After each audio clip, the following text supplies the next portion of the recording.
All right. Hello, hello, and welcome to The Mind is Mine. Here we have Dr. Madalyn Caldwell.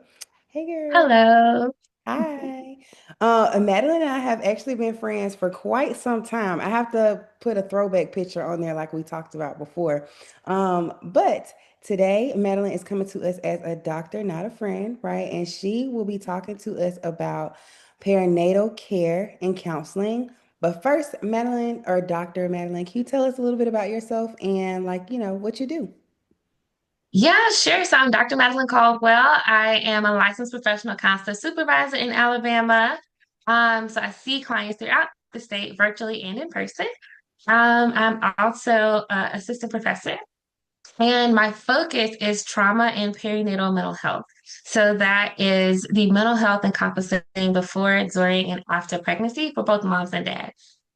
Right. Okay. So that is what we're talking about today because I want to dive into it because you said something that was key, both moms and dads. Because I think a lot of times Yep. people think that perinatal counseling is for mothers, or a lot of services are geared towards mothers. Although they are, I think some people just aren't familiar with the term and like what exactly it is. So for people who've never heard of the term, can you just tell us one more time what is it and how are we serving like both the mother and the fathers?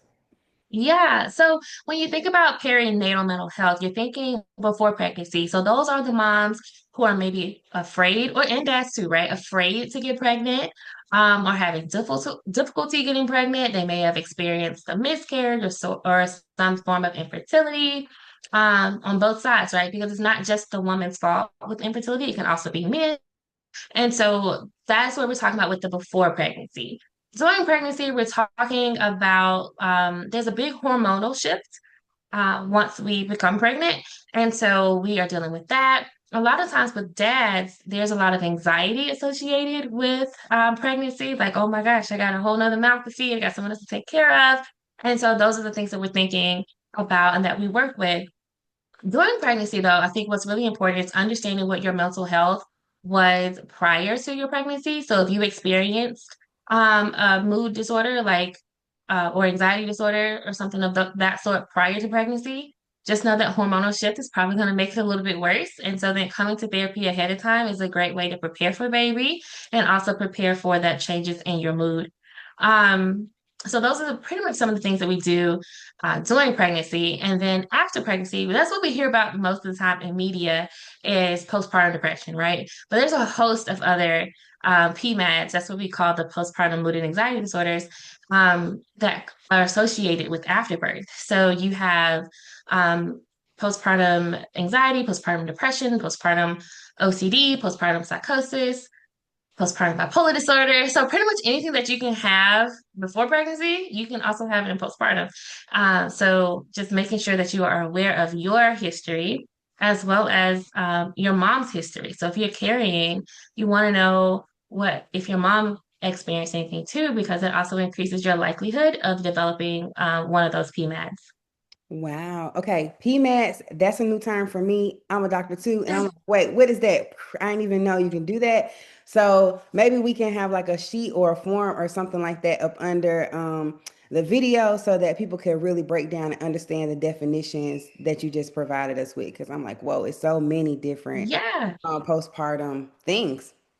So, Yes, I go through postpartum dot net, and that is where they have a host of information. So not just about moms, but also have information about dads. They have information on how these show up um, in moms and dads, and so that is a good resource too. It's a host of information. Also, it lists support groups that are free to oh, attend. okay, yes, we need those support groups that are free because there might be a lot of mom and dads out there, especially dads. And maybe I keep saying especially dads because that was my focus too, is a focus on Yeah. fatherhood and how to help improve, their quality of life and they feel confident when they're parenting their children too. So anyway, Hmm. don't want to get sidetracked, but definitely will make sure we give the people that information because it's good to know. Okay, Yes, it that is. leads me into my next question, which is what kinds of emotional or like mental health challenges are most common during like pregnancy and postpartum period for like both moms and dads? Whew, most common. I would say anxiety and depression are super common. We hear about them quite often. And so what that looks like is going to be that excessive worry. You might experience some mom rage, right? Where you're just like angry for no reason. Um, you can feel a lot of fatigue and not just from like sleepless nights, but just like even if I rest, I still am tired, you Mhm. know. I personally experienced postpartum anxiety. And when I had my son, I did not know what it was. And I was a therapist. So I was like, why do I know what's wrong with me? And I do this. And so that's what got me started on this journey to helping parents. And for me, it was like I was worried about the most random things. Mhm. So my son was 6 months old, and I signed him up for swim lessons. And so I was telling one of my coworkers, you know, I'm a therapist, so I work with therapists. I was telling him, I was like, yeah, he's taking swim lessons. And he was like, why? I was like, so he won't drown. He was like, you don't have a pool. I know, but I don't want him to drown. And he's like, drown where? And so it's like I'm worried about stuff that really like my son drowning at 6 months old when we don't own a pool was really not like a huge, it shouldn't have been a huge worry for me, but that's the type of stuff that kept me up at night. Mhm. And so, like, those are some of the signs and symptoms that they may experience. And so, when we're talking about treatment for those things, which I might be going past this question, but when we're talking about treatment, you know, that's what we're typically going to start treating is the anxiety, the depression, those like unconscious worries, those excessive worries. Um, and then we start leaning up to like, if it's really bad, you know, we're thinking more postpartum OCD, where it's like, oh my God, I might drop my baby downstairs. And it's like, or sometimes they're afraid, like I have thoughts like I'm going to throw my child down the stairs, right? And that's a scary thought for a parent. It's like, I don't want to hurt my child, but I'm afraid that I am. And I think too that raises a big concern because I love the news, right? It keeps us informed. But if you see a case on the news about a mom, it's normally postpartum psychosis, and people get those confused. They'll get psychosis and OCD confused. Okay. OCD is when I have a fear that I'm going to hurt my child, right? I have a fear that I'm going to throw this child down the stairs as I'm walking down the stairs. Mhm. And psychosis is more like, no, this child is possessed, and I have been told to throw this child down the stairs. Right? I'm going to save their life by throwing them down the stairs. Mhm. So it's Mhm. like a difference there. But in that moment, is they're both scary thoughts, and you know they have to be handled. So, I guess to fully answer your question, I think anxiety and depression are top two, with probably OCD following right behind it. Okay, okay. And then I just want to normalize this too, because as you're talking, I'm nodding my head because, people who are watching who know me personally, then they know I have two kids too. And I feel like the postpartum was definitely different. I think based on environment as well. When I had my son, I was living in my hometown. When I had my daughter, I was living with just me, my husband, and our kids. So it was kind of like isolation in a sense. So I think Hmm. that all that environmental pieces matter. Also, your health matters too, just like how you mentioned, like your mom. Um, I necessarily am not thinking about my mom, but I'm thinking about like on my father's side, how like those women have had things that happen after like related to their postpartum too, that also I had too. And so I think just even just being aware of your family history is very important and key to kind of know, but also just normalize like we've all had those maybe had some level of those feelings. I know in the hospital, I used to dream that I was going to drop my baby, or I used to have, Hmm. I definitely remember like walking down the stairs, holding my baby super tight, like, oh my gosh, I feel like I'm gonna drop her. So I definitely Yes. understand the anxieties around that, as well as like your body is like flushing out all of those things that you had going on when you were carrying the baby. So yeah, You I get know, that. Yeah. our hormone levels are so high at delivery. They're like insanely high. And then once we deliver, once we finish that labor process, they drop Mm, immediately. They just drop right back down to like normal levels. And we know, like, when our hormones fluctuate like that, like, if someone has fluctuating hormones, we're like, okay, this is diagnosable, right? So, mm-hmm, why do we expect for that to happen in the birthing process? And we just be totally fine. mm-hmm, Like, a huge drop like that in a regular clinical setting is setting off alarm bells. But Mm-hmm. in the labor and delivery settings, like this is totally normal, but Mm-hmm. we don't all just adjust super fast. Mm-hmm. Mm-hmm. There are so many, risk factors to these that we have to consider. So in addition to that hormone drop, like we have to consider, like we said, the family history and like the parent history, but then we also have to consider the environment. Was this a wanted pregnancy? Like we got to be real. Not every pregnancy is wanted or planned. Mm-hmm. And so that's another factor that goes into it. Support is another factor that goes into it. One that we really don't think about is sexuality, Mm. Okay. right? And so this is now, not something that we're covering up or people are ashamed to talk about. We see it more now where we have same-sex couples who are parenting. We have trans couples that are parenting, trans people that are parenting. And so we have to keep that in mind as well. Mm-hmm. How violating is that for this person? Like, Mm-hmm. pregnancy, you're wide open and you're giving birth. Yes, you And are. so depending on your gender preference, like, is this a comfortable feeling for you? Yeah. How was this baby conceived? Was this a rape?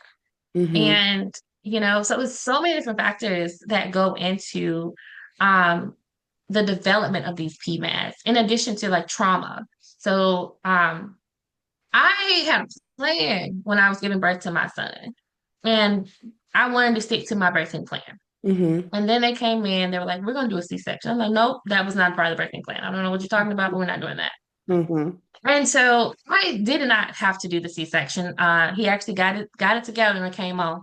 But what if that wasn't the case? There are so many parents that do have to have those emergency sections because their life or the child's life is in danger. And so that can lead to trauma. And so then we're talking about like postpartum PTSD. So it's Mm-hmm. just the risk factors are great. And I don't think we recognize them enough. It's just like, oh, it's just pregnancy. It's just a part of it. I'm like, no, it still impacts us. Yes, yes, so true. I'm so happy you said that because yes, you do have a plan. I had a C-section and I've had vaginal, so I've had both sides of birth, and I do feel like it can be traumatizing. Also, like the hospital, the type of care that you're receiving when you're in labor Mhm. definitely impacts your mood, your mind as you're in the delivery room. All of those things definitely impact you. So as you were talking, it made me think like, okay, so what typically happens when we're in perinatal counseling? Like, is it an individual session? Is it a session with both parents? Like, what are we doing? How does this work? So you can do either one, right? You just want to pick what works best for you. We mostly see people individually. And it's depending on your therapist and how they work things. But I would say about my sessions. So Okay. typically my sessions are individually. So I either have mom or dad. Most of the time not a couple. Like they're not together. Like it's either one person in one relationship and some other man from another relationship. I don't really see couples. And so um we just work together. So my first thing is to meet them where they are and see what their needs are. And there are several things that we can do to process what's going on. Um, if I get a lot of postpartum PTSD, because I'm a trauma based therapist too. Mm-hmm. And so in that we will use either EMDR, CBT, or some of those frameworks to be able to help the mother cope and deal with what the experience is gone through. So it's pretty extensive. But my thing, whenever I see a new client or someone is like, I think I need to go, I'm like, come as you are. Mm-hmm. You don't have to be perfect. You don't have to polish up your story. Just come as you are. Mm-hmm. And that's how we heal. Yes, I agree. I agree. That's how we heal. And I think as I'm listening to you, I'm like, oh, I haven't had perinatal counseling, or done perinatal counseling, but I've done couples counseling. And I think that when my experience when doing couples counseling, and they are bringing, babies or just maybe even a blended family into the world, then it is all about like the change in the relationship within itself too, Hmm. along with the hormones and everything changing as well, the dad with anxiety and all of those things. So again, just here to normalize those feelings. Those feelings are normal, right? It's just all about how we can get that out and Yes. how we can express that to our partners, right? When we're experiencing those things, how we can work together as partners, how we can thrive in the change, right? In the uncomfortable change, I Hmm. would say, because it is kind of uncomfortable getting adjusted to having to It's call very the baby, uncomfortable. waking up Like at night. Yeah, like your everything. whole life is flipped upside down in a Hmm. day or so. Like, Yeah. yeah, you've had 9 months or less to prepare, but Hmm. nothing prepares you for when that child comes home. I'll never forget being wheeled out of the hospital. And I looked, my dad was with me. He ended up driving me home from the hospital. And I looked at my dad and I said, are they really about to send me home with this child? And no supervision? Like, there's no nurse that's gonna come by to make sure I'm good. Hmm. And he just looked at me. He's like, "Girl, what's wrong with you? Like, you got it." And Yes. I'm like, "Okay, okay, got Yeah. this." I never put a kid in a car seat. Like, what? Hmm. So, Hmm. to say that there's no change to adjust to is crazy. Like, there's Hmm. so much change. I was used Hmm. to sleeping good at night, and all of a sudden, this kid want to wake up every Yes. 3 hours. Yes. And then I had to go back to work. Like, he was still on that same 3 hour schedule, and I still had to go back to Yeah, that's work. an additional So, stressor too. That I think that some yeah. people maybe just again continue to steamroll because the society makes us steamroll past those things as well. So it could be very heavy. So yes, I definitely Hmm. get that. So with the next question that I have is like can you walk us through, I guess, the different type of approaches that you make? Well, you talked a little bit about like that, the CBT. It sounds like maybe you do some attachment-based work. So maybe not so much Hmm. that, but like how do you involve like parents and families? So I know you said that you work like kind of with primarily with moms or dads separately, but is there ever a Yeah. time where you feel like you need to include like a family member or their partner or anything like that? What does that process look like? Yeah. So occasionally people will bring in their partner, and then we're able to talk. So whenever the partner comes in, they only come in after the client and I have worked on what they're feeling, worked on what they're going through, established some boundaries, and maybe some coping skills, validation. So we've done a lot of work before we ever invite in a partner. And at that point, when the partner's coming in, we are more so like ready to communicate some needs to the Mhm. partner and figure out ways that these needs could be met. Okay. So for example, let's say if I had a client who was experiencing like a fear of getting pregnant, but the partner was ready, right? And so client and I have worked through this fear, we worked through what's going on, and then we also work through what do they need in order to feel comfortable from this point on. Because the client probably wants a child, but Hmm. it's still that fear of pregnancy. And so then we go back and we're like, okay, partner, this is my desire. These are my needs, and this is how I need you to help me to fill this gap for Hmm. my desires with my needs. And so that is a lot of what I do when the partners come in is like needs work. And how can you help? Thankfully, whenever that has happened, I've always had some really good partners that really love their their spouse or whomever, and they are ready to support. Okay. So I try to only bring in supportive partners because I don't want to break what we've already built. Hmm. Hmm. Yeah, you want to make sure it's going to continue to be a safe environment because that's what therapy is. We're not here to harm you in any way. It's more so just how can we assist you, like how you said, as you are in the here and now. So very Yep. good. Okay, so that shifts to my next question, which is how does counseling impact like maybe bonding or attachment, or parenting confidence like with clients and things like that? So I guess what are the benefits of it? Oh, it's so beneficial. I love to watch the benefits. So I've been doing this for some years now.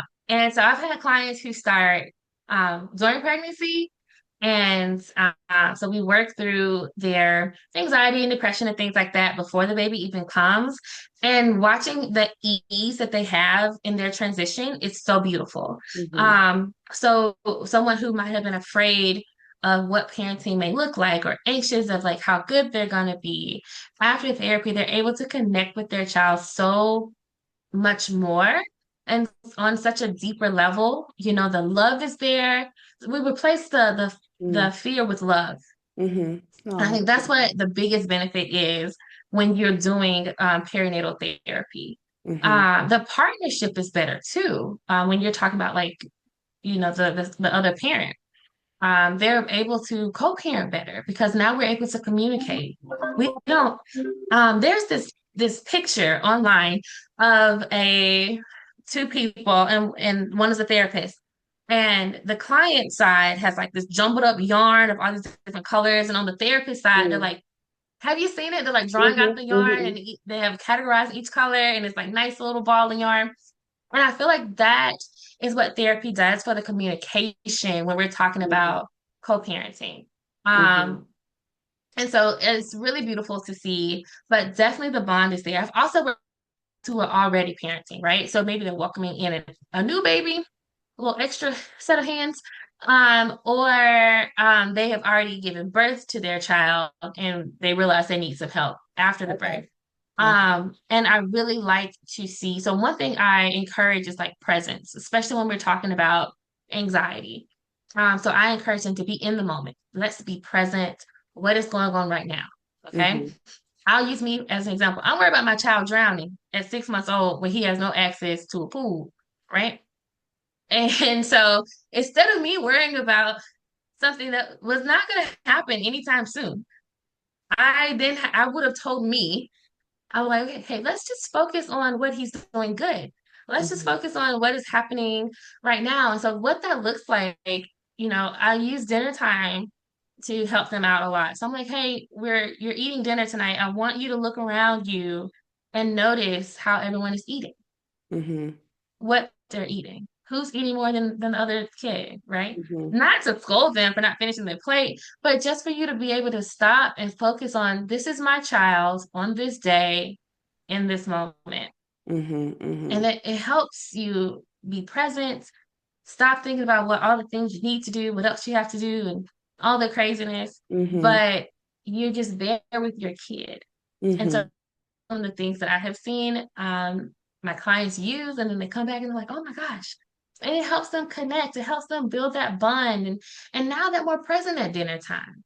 Mm-hmm. So when they got this newborn over here, making a mess, but they're looking at all the other, like maybe they have two other kids and they're able to still realize. I think it helps not just that connection with the newborn child, but the entire family to connect because Mm-hmm. now no one's walking on eggshells because we don't know when you're going to go off.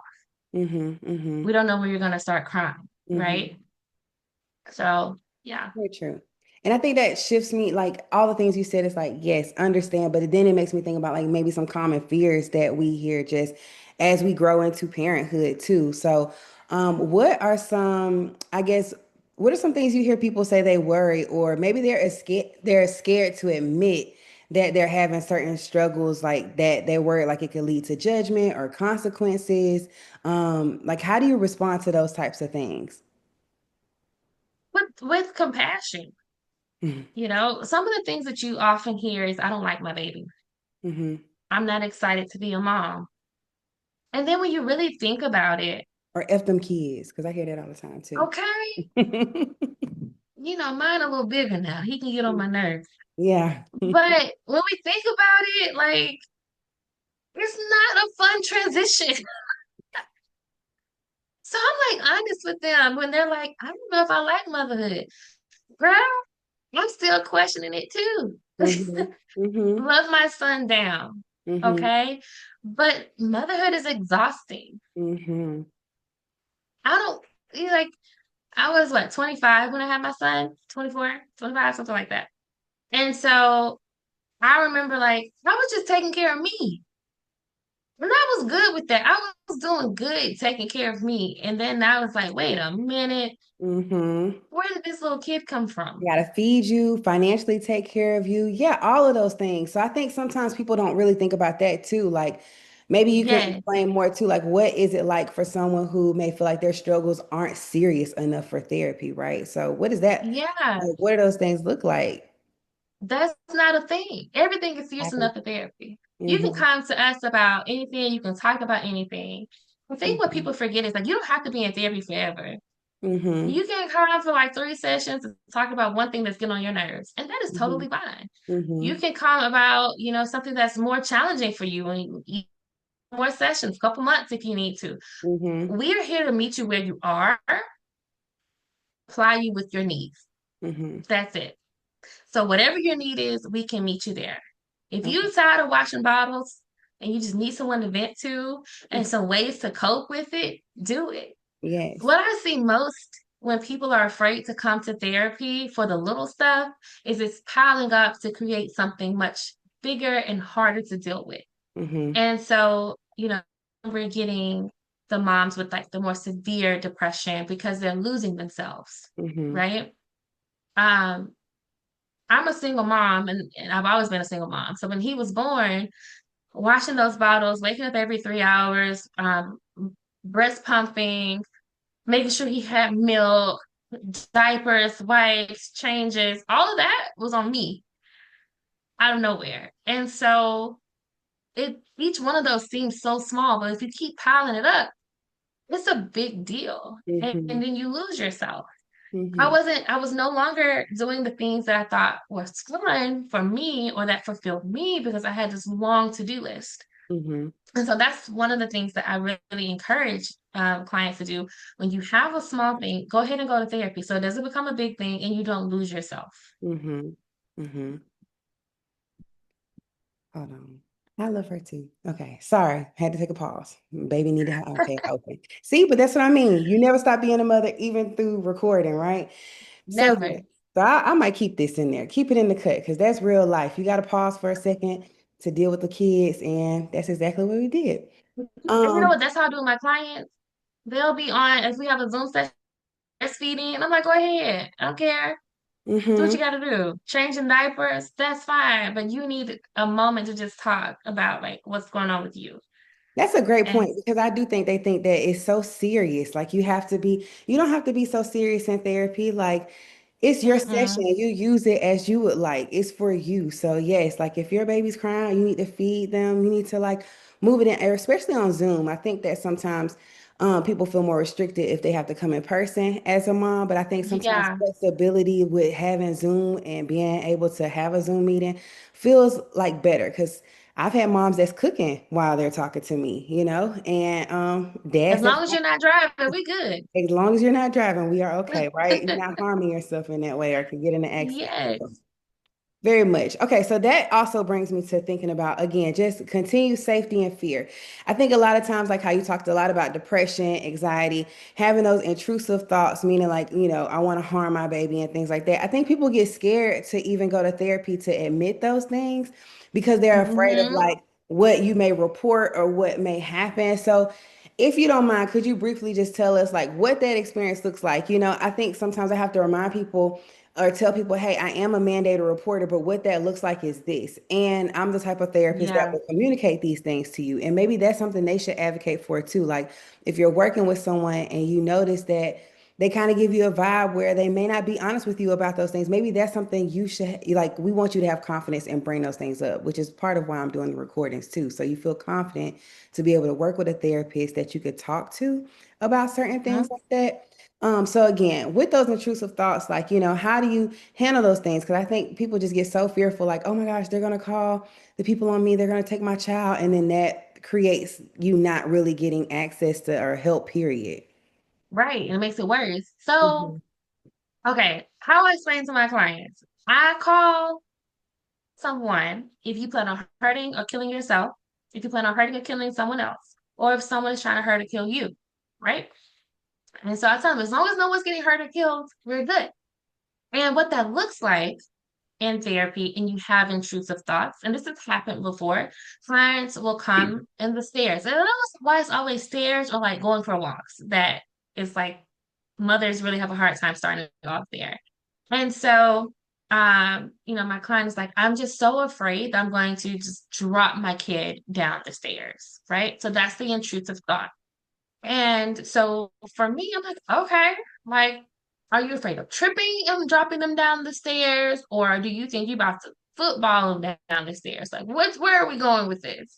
And they're like, no, no, no, I love my kid. I don't want them to be hurt, but I think it's just going to be me and I'm going to drop them down the stairs. So that lets me know when they make that clear differentiation, right? I'm like, okay, this is a you thing, and you are just afraid about your skill, right? Your skill as a mom. Not, I don't like this kid and I want them up out of here. Mm-hmm. that's reportable, right? If you about to chuck them down the stairs purposely versus just having a fear of me being inadequate enough to walk down the stairs and carry your baby. Two Mm-hmm. different things. Mm-hmm. Um, and so that's the reportable thing. Here's the catch though. Not everyone is well aware of the difference between postpartum psychosis and postpartum OCD. And Mm-hmm. that's why I really hinted at that earlier, was because it's so important to know the difference between a thought and intent. Mm-hmm. Okay. That postpartum psychosis, you're more than likely not really connected to the world. So there's, like it's almost like they're watching life from a movie. They're having some hallucinations, hearing things, seeing things, and that is what is compressed, is that detachment Mm-hmm. versus OCD, where we're having these horrible intrusive thoughts, but they're horrible to me, right? I don't want to act on this. That's my Mm-hmm. fear. Mm-hmm. And so I have seen where a mom has gone to the hospital with the intent of I need help because I'm having intrusive thoughts, and that has led to Child Protective Services being called. And so Mm-hmm. I always make sure I tell people this is how you need to speak so you can differentiate the two and you can get help in the right way, Mm-hmm. Mm-hmm. you know? Um, and so I think that's really important when it comes to that fear of telling a therapist, but also Mm-hmm. just making sure you're talking to someone who's really competent and well knowledgeable about this population. And Mm-hmm. so I am a certified perinatal mental health therapist. And so my certification is through Postpartum Support International. And on my name, it is a PMHC. And so if you're looking for a therapist, that's a certification that you can look for and know that this person will understand what you're saying and they're not going to jump the gun and call CPS for an intrusive thought. Mm-hmm. Now they're going to call if that thought is real. Okay, we want to do it, they're going to call.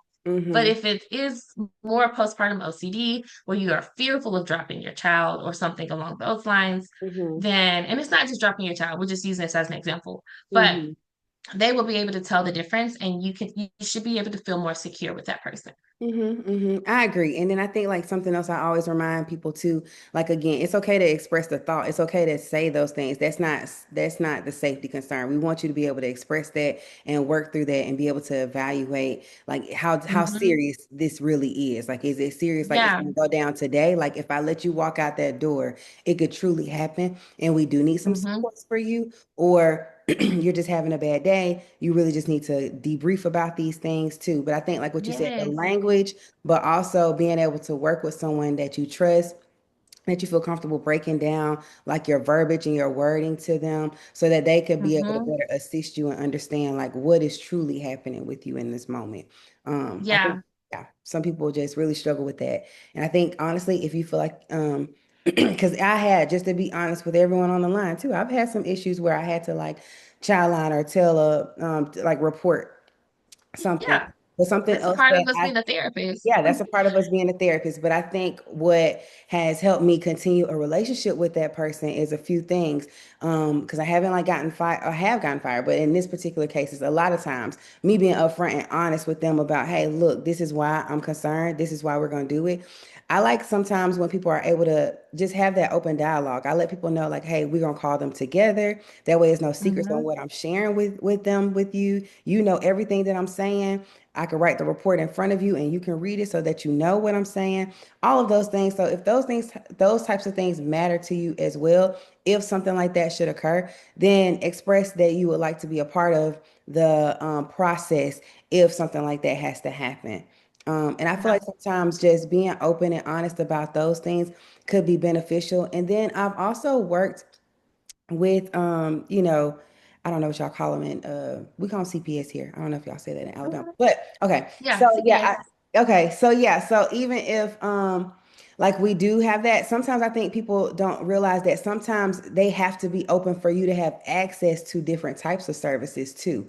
And so those Hmm. types of services then allow you to get more support as needed as well. And I've had Hmm. families that do realize that, and then they're okay with it being open because they know that they will get certain services that they wouldn't have access to had it not been open. So I think sometimes CPS gets a bad rep, like they instantly think that people are going to like take their kids away, but in reality, they want Right.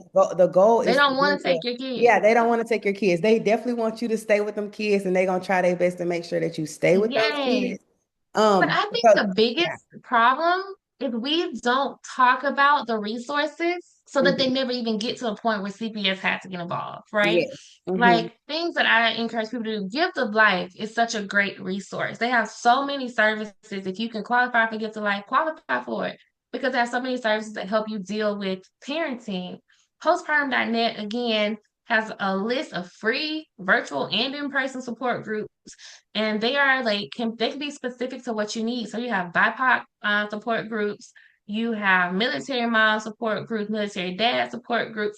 Like it's so many Mm-hmm. Hispanic support groups, because like we have to recognize like culturally we all have different needs.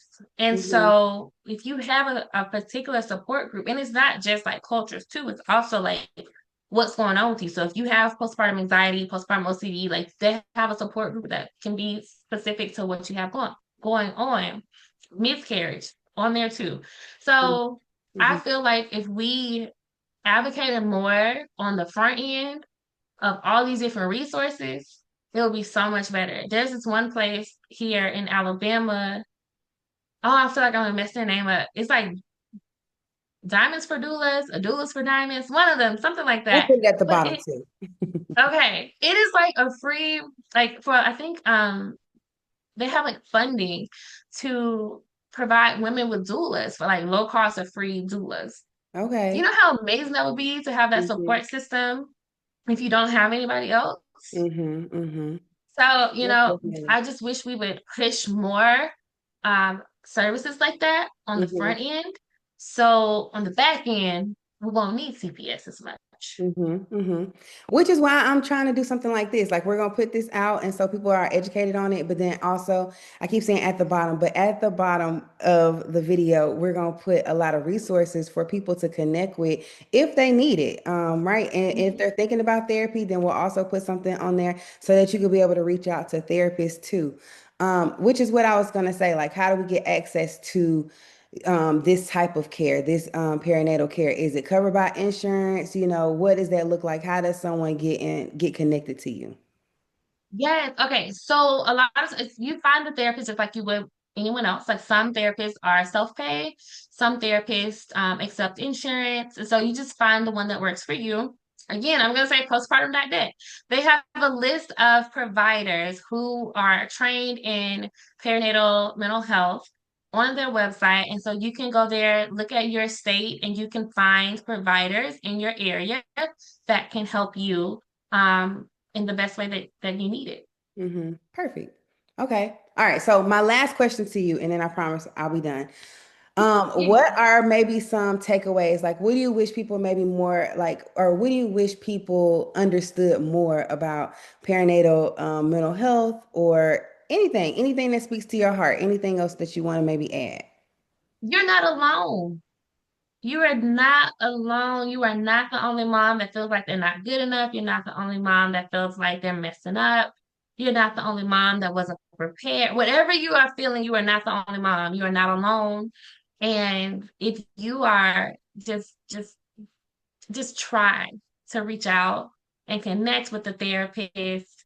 And don't wait till the last minute. Go ahead and do it. And Mm-hmm. then let that therapist really guide you. Like a lot of my clients, it's not just me who's helping them heal. Like I have them hooked up to support groups to help them heal too. And Mm-hmm. it's like if you just need a starting point, start with a therapist and we'll hook you up with everything else that you need. Mm-hmm. Um, and so like just remember that you're not alone. There's someone there to help you, and there's also someone else going through the same or similar situation that you have. And so you can get support. If you want the support, you can get it. Facts. And I think that for dads too, I think a lot of times dads feel Yes. like that's not it's not a lot of support there. But I'm always gonna plug in like dads, it is some Thank you. resources out there. You are not alone as well. I know we talked a lot about Yes. mother support, but again, if you come to therapy as well, you can still get served and get everything you need as well. And I have dads, and I love when the dads come because I, Mhm. from their perspective, it is difficult to, they're trying to manage mom's emotions, and then they got this kid, and then they got to take care of somebody else. Mhm. And so, And then they're yeah, it providers. is a lot. Yeah.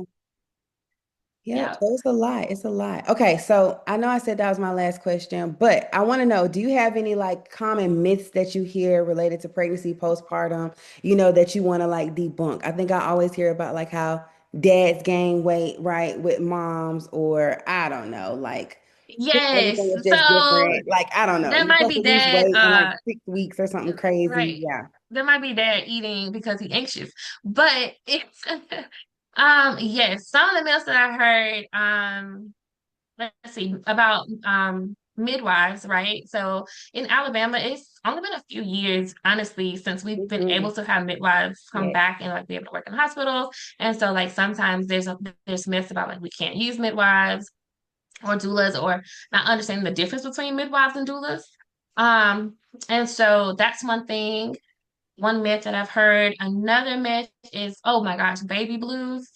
Understanding like baby blues last like 2 weeks, and that's that time period where your body's really readjusting to that hormonal change. So you will be a little more tearful. You're gonna cry, not gonna feel too good. But if it lasts more than 2 weeks, that is not baby blues. Okay, you need to come see us so we can help you. Okay. So those are like two of the biggest myths I would say is not under like myths about the support they can have during birth, and then the baby blues myth, which if you think it's baby blues and it's lasting you months, like that can be really hurtful. Mm-hmm.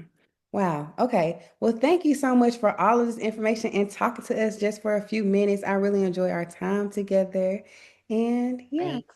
hope you have a good rest of your Love day. you, girl. Love you too. Bye.